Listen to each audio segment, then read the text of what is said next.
છે? હા હા, હું તો ગામડાની ગોરી છું ને. હા, સાંભળ્યું છે તારે ગામડા તો ગાયો ને કૂતરો ને રખડતો. હા હા, આપની વાત સાચી તો છે, પણ થોડી સાચી છે. તારે ગામડા તો ગાયો પડેલી હોય અને કૂતરા રખડતા હોય. અને તમારા શહેરમાં, અમારા શહેરમાં તો કેવું હોય કે કૂતરા ઘરે ઘરે પડેલા હોય અને ગાયો રખડતી હોય. હા, એ જ ને તફાવત છે ને બેન.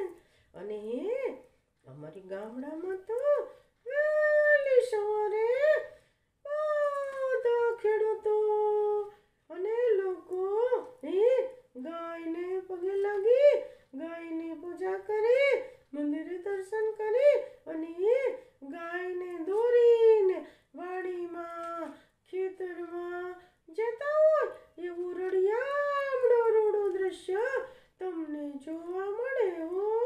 અને તમારે શહેરમાં, અમારે શહેરમાં તો છે ને સવારમાં બધા જ શ્રીમાનો કૂતરાને લઈ અને ટટ્ટી કરાવવા છીપ છીપ છીપ કરાવવા નીકળી પડે હો.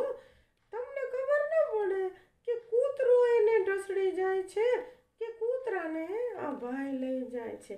એવું હોય છે. હા હા બેન, એ જ વાત કહું છું ને કે ગામડામાં અને શહેરમાં ઘણો મોટો તફાવત હોય છે. તફાવત. હા, તો તમારે ગામડું કેવું હોય મને કહેશો? મને ગામડું જોવાનું બહુ મન થાય છે. હા, અમારી ગામડામાં ધૂળ, ઢેફા ને છાણા હોય અને મળવા જેવા માળા હોય. હા, વાહ વાહ, ખૂબ સરસ.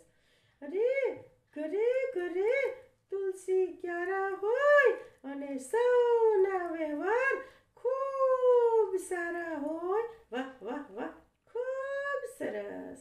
આવું ગામડું તો મને ખૂબ ગમે હો. હા, તો આવો ને બેન ગામડામાં. મારા ગામડામાં આવશો તો તમને ખૂબ મજા પડશે. મારા ગામડાના માણસ તો ખૂબ માયાળુ અને પ્રેમાળ હોય. હા, તો ચાલો હું પણ તમારી સાથે ગામડે આવું છું. ચાલો ને બેન, ચાલો આપણે બંને સાથે જઈને ગામડાની સૈર કરીએ. મિત્રો, આ વેકેશનમાં બાળકોને લઈને ખાસ ગામડે જઈએ. બાળકોને આપણા રૂટ સાથે, આપણી સંસ્કૃતિ સાથે જોડીએ. મિત્રો, ગામડામાં ઘણું બધું છે જે શહેરમાં નથી.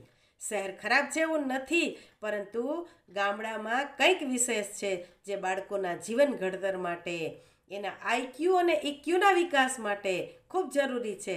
તો ચાલો ગામડે જઈએ, વાડીઓમાં રખડીએ અને ખૂબ મોજ કરીએ.